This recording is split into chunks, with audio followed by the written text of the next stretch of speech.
Assalamualaikum warahmatullahi wabarakatuh. Waalaikumsalam warahmatullahi wabarakatuh. Bagaimana anak-anak? Apa kabarnya? Alhamdulillah baik, Pak. Alhamdulillah. Anak-anakku sekalian, sebelum kita mulai pelajaran, alangkah baiknya kita membaca doa terlebih dahulu. Untuk itu saya persilakan kepada ketua kelas untuk memimpin temannya. Sebelum kita mulai pelajaran ini, mari kita berdoa sesuai kepercayaan dan keyakinan masing-masing. Doa dimulai. Berdoa selesai. Baik anak-anak, sebelum kita mulai pelajaran, Bapak akan mengabsen Anda sekalian. Radia Rukman, Hadir Pak. Rizka Amalia Makmur, Hadir Pak. Indayanti, Hadir Pak. Nurul Latifah, Hadir Pak. Muhammad Fajr S, Hadir Pak. Ihwan N. Hadir Pak.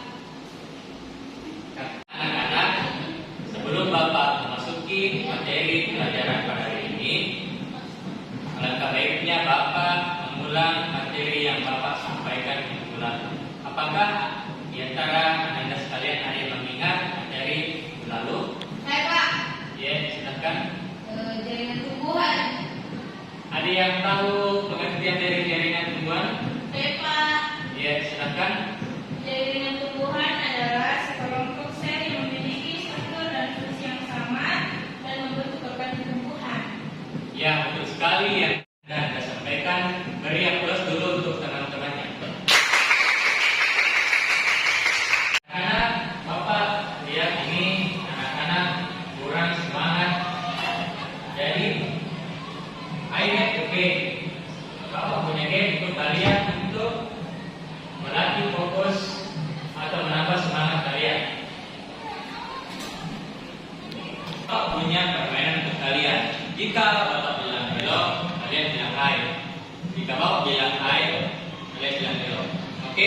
Oke Pak. Hai. Hello. Hai. Hello. Hello. Hai. Hello. Hai. Tepuk tangan.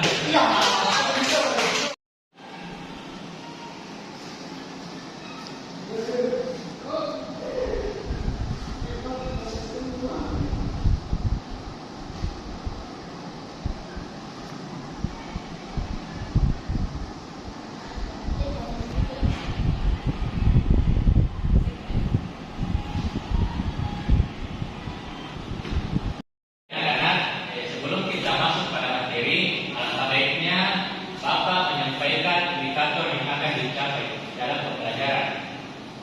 Pertama, macam-macam jaringan hewan. Kedua, mengidentifikasi berbagai tingkat yang menyusun organ hewan. Dan yang ketiga, menganalisis struktur jaringan hewan. Pada hari ini kita akan mempelajari mengenai jaringan hewan. Sebagai organisme bersel banyak atau biasa disebut dengan multiseluler, tubuh hewan disusun atas banyak sel, memiliki bentuk dan fungsi yang berbeda. Nah, sel-sel yang berkelompok dan memiliki bentuk dan fungsi yang sama dalam tubuh hewan biasa disebut dengan jaringan hewan. Baik anak-anak, Bapak akan membagi kalian dalam beberapa kelompok. Untuk itu saya sendiri yang akan membagi kelompoknya. Kelompok 1, Rizka dan Radia Rukman. Iya Pak.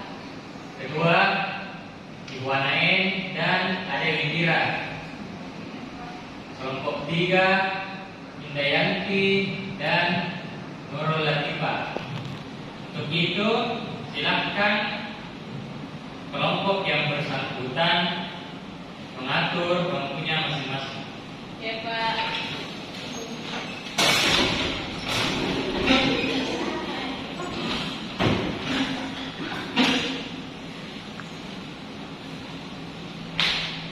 Baik, anak-anakku sekalian, perhatikan Bapak ya. Di sini Bapak akan menjelaskan macam-macam jaringan hewan. Nah, jaringan hewan itu terbagi atas jaringan epitel, jaringan ikat, jaringan otot, dan jaringan saraf. Nah, jaringan epitel pada hewan merupakan jaringan yang berfungsi sebagai pelapis organ dan rongga tubuh bagian luar hewan. Nah, jaringan epitel berlokasi pada permukaan tubuh hewan yang membatasi organ tubuh dengan lingkungan luarnya. Jaringan epitel yang melapisi permukaan tubuh atau pelapis luar tubuh disebut sebagai epitelium. Jaringan epitel yang membatasi rongga tubuh disebut dengan mesotelium. Dan jaringan epitel yang membatasi organ tubuh disebut dengan endotelium.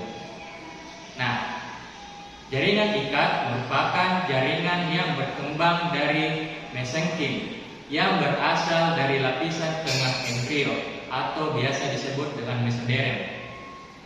Jaringan ikat ini merupakan penyokong utama dari tubuh hewan dan manusia, sehingga seringkali disebut sebagai jaringan penyokong atau jaringan penyambung. Sel-sel jaringan ikat berada dalam sejumlah besar matriks atau bahan ekstraseluler yang diekspresikan sel-sel penyusunnya. Otot itu merupakan jaringan yang berasal dari lapisan embrional dan disusun oleh sel-sel khusus yang mampu berkontraksi karena mengandung miofibril sebagai elemen kontraktil. Dan terakhir, jaringan saraf. Jaringan saraf merupakan jaringan yang disusun oleh kumpulan saraf. Kumpulan saraf ini disebut sebagai neuron. Nah, neuron merupakan kesatuan fungsional dari sistem saraf yang memiliki kemampuan menghantarkan impuls atau konduktivitas, sehingga terjadi komunikasi antara reseptor atau biasa disebut dengan sel atau organ penerima rangsang dengan efektor atau jaringan atau organ yang memiliki reaksi langsung seperti kelenjar atau otot. Nah, jaringan saraf sendiri memiliki sel-sel reseptor yang dibungkus jaringan ikat. Jadi, anak-anakku sekalian, selanjutnya kita akan berdiskusi. Nah, di sini terdapat 4 macam jaringan. Jadi kita terdiri dari 4 kelompok. Masing-masing kelompok mendapat 1 jaringan. Kelompok 1 jaringan epitel, kelompok 2 jaringan ikat, kelompok 3 jaringan otot, dan kelompok 4 jaringan saraf. Nah, Anda sekalian, selanjutnya Bapak akan membagikan link video terkait materi setiap kelompok. Nah, setiap kelompok itu wajib mencatat fungsi-fungsi dari jaringan dan jenis-jenis jaringan yang terkait. Nah, jadi setelah kalian mencatat hasil diskusi kalian, maka setiap kelompok wajib mempresentasikan hasil diskusinya. Nah, setelah itu akan diadakan sesi tanya jawab.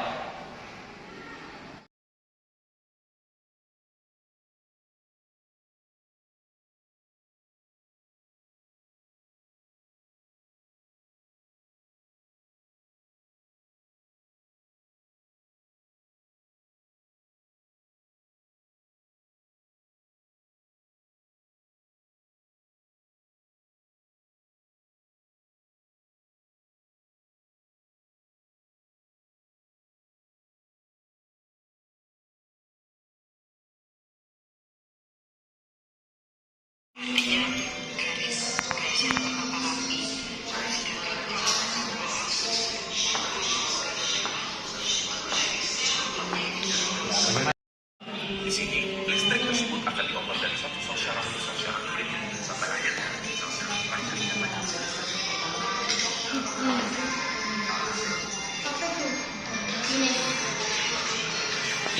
Karena waktu telah habis, maka dipersilakan pada kelompok 1 mempresentasikan hasil diskusinya.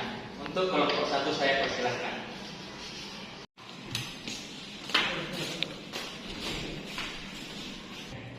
Baik, kami dari kelompok 1 akan mempresentasikan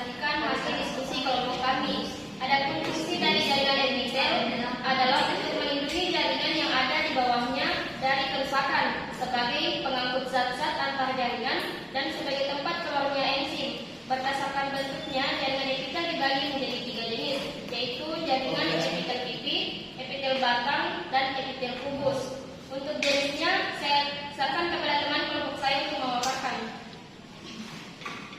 Baik, saya akan melanjutkan presentasi yang dibawakan oleh teman kelompok saya.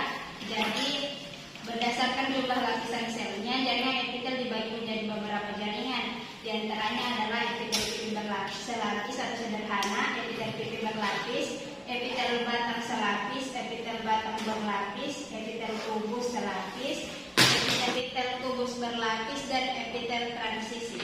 Sekian dari hasil presentasi kami. Tadi pemaparan materi dari kelompok kami. Sekian dan terima kasih. Itulah tadi pemaparan materi dari kelompok 1, selanjutnya kelompok 2. Baiklah, kami dari kelompok 2 akan mempresentasikan hasil diskusi kami. Yang pertama itu fungsi jaringan ikat dan juga jenisnya. Yang pertama itu fungsi jaringan ikat, di mana jaringan ikat pada hewan itu memiliki beberapa fungsi. Yang pertama itu sebagai pelekat satu jaringan dengan jaringan yang lainnya. Yang kedua itu sebagai pembungkus organ-organ. Yang ketiga itu sebagai pengisi rongga yang ada di antara organ paru. Sebagai pengisi rongga yang ada di antara organ-organ, selanjutnya itu sebagai pelindung tubuh dari bakteri dan sebagai pemberi bentuk pada tubuh. Baiklah, itu penjelasan dari saya. Selanjutnya jenis jaringan ikat akan dipaparkan oleh teman saya.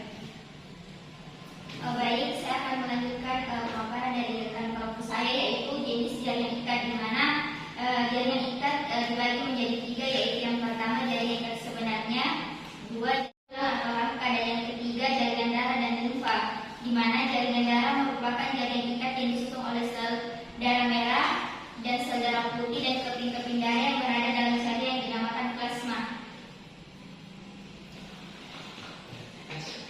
Baik, itulah pemaparan dari kelompok kami. Terima kasih. Itu tadi presentasi dari kelompok 2. Selanjutnya dipersilahkan pada kelompok 3.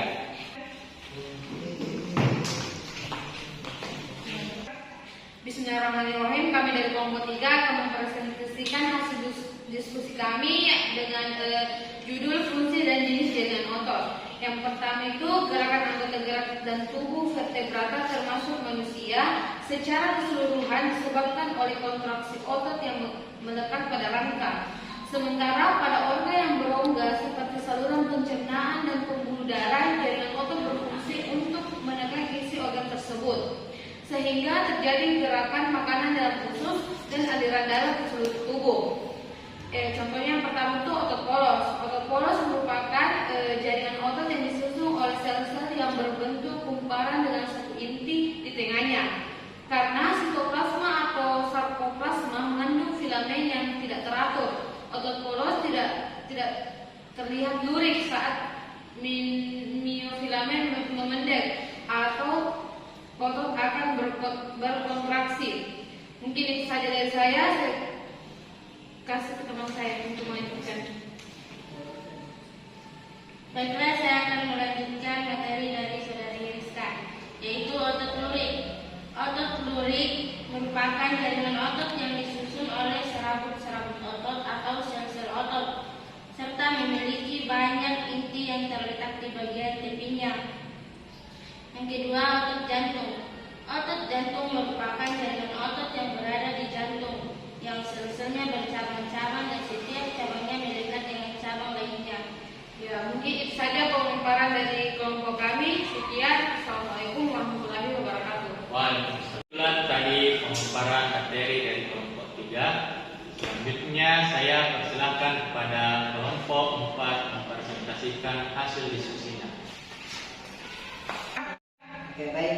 Di sini kami perwakilan dari kelompok 4 akan menjelaskan mengenai fungsi jaringan saraf dan jenisnya. Baik, pertama itu berdasarkan fungsinya neuron dibagi menjadi 3 jenis, yaitu neuron sensorik, motorik, dan penghubung. Yang pertama itu neuron sensorik atau biasa disebut sebagai neuron aferen. Itu merupakan neuron yang bertugas untuk menyampaikan impuls ke saraf, yaitu otak dan sumsum tulang belakang. Baik, selanjutnya kepada kelompok saya. Langsung saja saya lanjutkan materi yang telah dibawakan oleh saudara saya Zulkarnain, yaitu neuron motorik atau neuron arteri adalah neuron yang bertugas membawa impuls keluar dari pusat saraf. Sementara neuron penghubung atau neuron yang menghubungkan neuron sensorik dan neuron motorik disebut eferen. Selanjutnya itu neuron motorik terdiri dari dua badan sel yang memiliki inti di bagian tengahnya. Pada sitoplasma terdapat butir-butir nils yang mengandung RNA untuk sintesis protein dan bahan doping. Uluran sitoplasma dalam badan sel yang ujungnya memiliki cabang-cabang halus dinamakan dendrit. Baik, mungkin bisa lihat presentasi dari kelompok kami. Sekian, wassalamualaikum warahmatullahi wabarakatuh. Waalaikumsalam. Baik, itulah tadi pemaparan dari setiap kelompok. Selanjutnya Bapak akan membuka sesi tanya jawab. Bagi kelompok yang ingin bertanya kepada kelompok 1, Bapak persilahkan. Saya Pak ingin bertanya. Ya, Jadi pertanyaan saya itu apakah yang menjadi ciri umum dari jaringan epitel? Mungkin itu Pak. ya. Persilahkan kepada kelompok 1 menjawab pertanyaan dari kelompok 4. Baik, terima kasih atas kesempatan yang diberikan oleh Bapak. Jadi, saya akan menjawab pertanyaan dari kelompok 4. Yang pertanyaannya itu, apakah yang menjadi ciri umum dari jaringan epitel? Jadi, ciri umum yang dari jaringan epitel yaitu memiliki ciri berupa selnya yang berbentuk pipi dan nukleusnya bulat di tengah. Terima kasih. Apakah ada kelompok lain yang ingin bertanya pada kelompok 1? Jika tidak ada yang ingin bertanya, jadi kita pindah kepada kelompok 2. Nah, jadi kelompok yang lain, apakah ada yang ingin bertanya kepada kelompok 2? Siapa? Saya persilakan. Baik, terima kasih atas kesempatan yang diberikan. Baik, saya akan bertanya kepada kelompok 2, yaitu pertanyaannya, jaringan ikat terbagi dalam 3 jenis. Salah satunya jaringan ikat sebenarnya. Dalam jaringan tersebut disebutkan ikat tongkat. Terbentuk dari apakah jaringan ikat tongkat itu? Mungkin itu saja. Baik, terima kasih atas kesempatan yang diberikan. Jawabannya yaitu jaringan ikat longgar dibentuk oleh matris atau substansi darah yang mengandung bermacam-macam sel dan serabut. Mungkin itu saja jawaban dari kelompok kami. Terima kasih atas jawaban dari kelompok 2. Jadi apakah dari kelompok lain masih ada yang ingin bertanya kepada kelompok 2? Tidak ada, Pak. Jika tidak ada, kita berpindah pada kelompok 3. Siapa? Ya, dipersilakan. Baik, terima kasih atas kesempatan yang telah diberikan. Langsung saja, adapun pertanyaan saya untuk kelompok 3 yaitu di manakah biasanya otot polos itu ditemukan? Mungkin itu saja. Terima kasih. Kelompok 3 menjawab dari pertanyaan kelompok 2. Bismillahirrahmanirrahim. Baik, saya akan menjawab pertanyaan dari kelompok 2 yaitu di manakah biasanya otot polos ditemukan? Jaringan otot polos terdapat pada dinding pembuluh darah, saluran pencernaan makanan dan saluran telur. Maka selesailah diskusi pada hari ini. Itulah tadi materi yang sempat Bapak sampaikan dan kita diskusikan pada hari ini. Selanjutnya, apakah di antara Anda sekalian yang ingin menyimpulkan materi pada hari ini? Baik, Pak. Ya, saya persilakan. Saya akan menyimpulkan hasil diskusi hari ini. Adapun hasil diskusi hari ini yaitu yang pertama jaringan epitel. Jaringan epitel pada hewan ini merupakan jaringan yang berfungsi sebagai pelapis organ dan rongga tubuh bagian luar hewan. Jaringan epitel berfungsi untuk melindungi jaringan yang ada di bawahnya dari bersesuaian sebagai pengangkut sasar antar jaringan dan sebagai tempat keluarnya enzim. Yang kedua itu jaringan ikat. Jaringan ikat merupakan jaringan yang berkembang dari mesenterim yang berasal dari lapisan tengah embrio atau mesoderm. Fungsi jaringan ikat pada hewan yang pertama itu sebagai pelekat satu jaringan dengan jaringan yang lainnya. Yang kedua sebagai pengisi rongga yang ada di antara organ-organ. Yang ketiga itu jaringan otot. Jaringan otot merupakan jaringan yang berasal dari lapisan embrional dan disusun oleh sel-sel khusus yang mampu berkontraksi karena mengandung myofibril sebagai elemen kontraktil. Mungkin itu saja kesimpulan hari ini. Saya kembalikan ke Bapak. Baik, banyak sekali apa yang Ananda Rizka sampaikan. Kita beri aplaus dulu kepada Ananda Rizka. Benar sekali apa yang Ananda Rizka sampaikan, bahwasanya jaringan hewan terdiri dari jaringan epitel, jaringan ikat, dan jaringan otot. Namun mungkin Ananda Rizka lupa bahwa jaringan hewan ada juga jaringan saraf. Nah, jaringan saraf merupakan jaringan yang disusun oleh kumpulan saraf. Kumpulan saraf ini disebut sebagai neuron. Nah, neuron merupakan kesatuan fungsional dari sistem saraf yang memiliki kemampuan menghantarkan impuls atau konduktivitas. Pembelajaran pada hari ini, sebelum Bapak tutup, Bapak akan memberikan soal berupa evaluasi materi pada hari ini. Untuk itu, silahkan para Ananda sekalian melihat HP-nya, Bapak akan mengirimkan link tugasnya. Baik, soalnya.